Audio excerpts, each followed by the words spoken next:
action. So Kyle, tell me where you're from and what is your store? Yeah, so the store's name is Games Unlimited, and we're in Pittsburgh, Pennsylvania. We opened in 1978, so it celebrated 40 years last year. 40 years? 40 years. Wow. Yes, 4 decades. And I've been running the store for about 8 years, and cool. took ownership of it about 4 years ago. I see. So is Pittsburgh a big city? It's decently sized. I think, I don't remember the numbers off the top of my head, but I think like the metro area runs around 300,000 or 400,000, I think. Don't quote me on it, you can look it up. Okay. But I mean, it's a decent sized city. I talk to stores. Do you have a lot of competition, other game stores? There are 5 game stores in sort of the metro area, 5 of any relevance. The closest one to me is actually about 2 miles down the road. 2 miles down the road. But, okay. And how big is your store? My store has about 1,100 square feet. 1,100. Yeah. And do you divide it by gaming area and the sales area? Yeah, so we actually have no gaming area, no dedicated gaming area. So the sales area, we have countertops for the cash wrap, but that doubles as when we do gaming, when I do demos or when we run events, we run very small events, we have people play on the counters. I see. So, I mean, you don't have any tables at all? No tables. No tables. Occasionally pull out like a high table just to add another little thing. I see. No food? No food. Or coffee or nope. anything? Have you thought about that? Nope.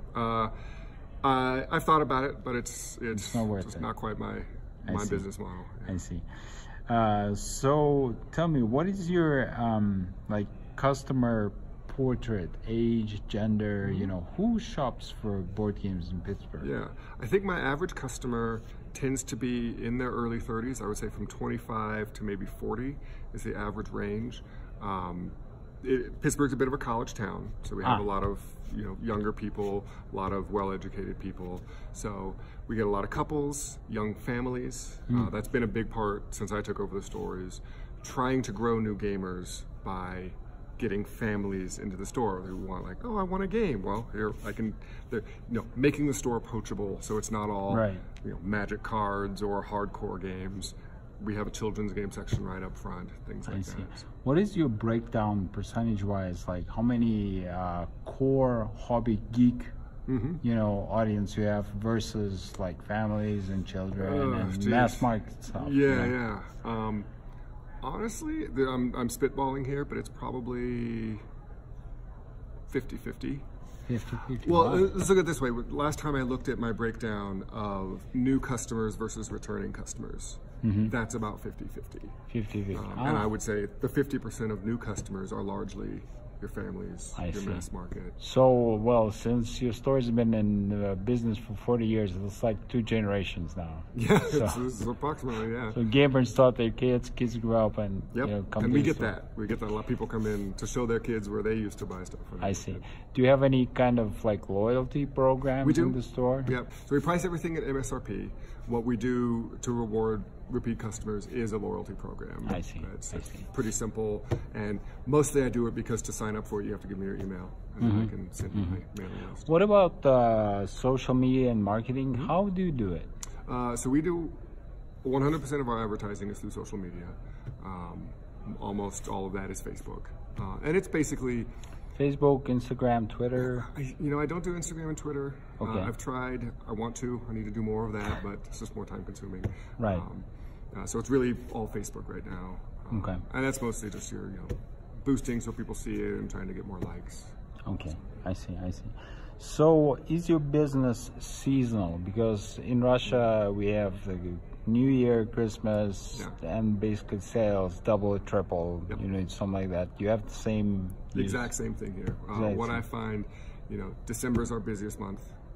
November is pretty close to December. And then the rest of the year, it definitely slows down in the summer.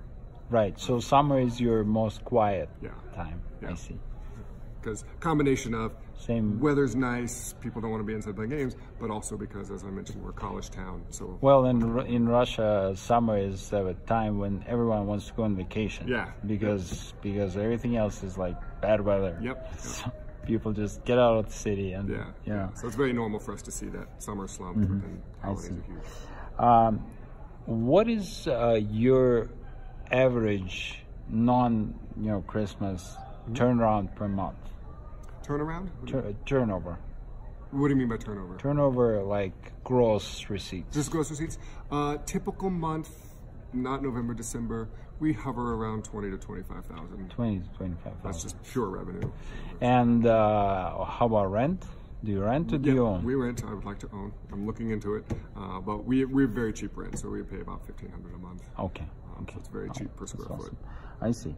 What do you think about Kickstarter and all the new games? Do you sell them? Do you bid? Do you get a retailer pledge? Do you, do that at all? Yeah.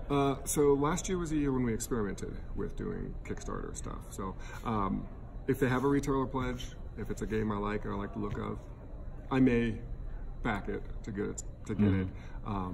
A lot of what you're looking for, though, most of the games, most of the good games, if it's good enough for me to be interested in it, it's going to come to retail through distribution anyway. Yeah. So why would the exclusives, I guess. Sometimes you don't see as many of those, but sometimes you get like Simon. Pure exclusive, like Simon. Like I did back the Hate Kickstarter, right? I so did this too. Is only going to be that. I did too.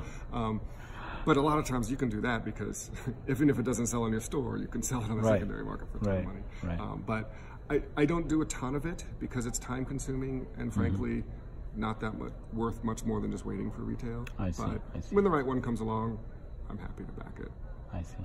What about what do you think about Amazon cool stuff and so on? I honestly ignore them. Okay. To the best of my ability. I was in a seminar this week actually, had a good idea that if you have the right mindset, you can look at Amazon and cool stuff as your marketing arm.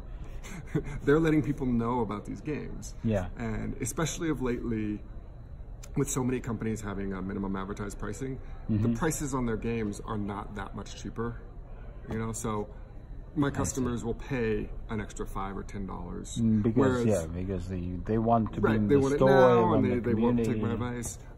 Whereas 5 years ago, we're talking games could be $25, $30, $40 less online, and then you can't blame people for that. I presume you don't have any collectible card games. We do not. We sell a little bit of Star Wars Destiny, but not to any extent. Okay, cool. Well, would you say that your business is growing, stable, or hovering, depending on the economy, or how does it work? It's growing. Growing. We've been growing since I've taken over. We have grown year over year. And one of the things about, I think, this is a luxury good. Board games. We sell something that you want, not something you need. And in general, luxury goods are kind of immune to the ebb and flow of the economy. Yeah, that's what I found as well. When we had the crisis of 2008-09, our revenues really did not decline a whole lot. Yeah, and because, hobbies are going to play the game no matter what. Something to do, and especially with something like board games, in times of decline, sometimes we do better because people recognize the value per dollar. Of buying a $60 board game that you can play over and over, where taking a family of 4 out to the movies is going to cost you $60. Sure. Oh, now, especially now with inflation. Yeah. And, I remember when I was studying in school here in the early 2002, 3, it was like $5 per ticket to get the movies. No, last time I went it was $12. Yeah. Well, thank you very much. Absolutely. Thank you. It was very interesting. I hope that our viewers will find it cool too. Thank you, Kyle. Thank you, Max.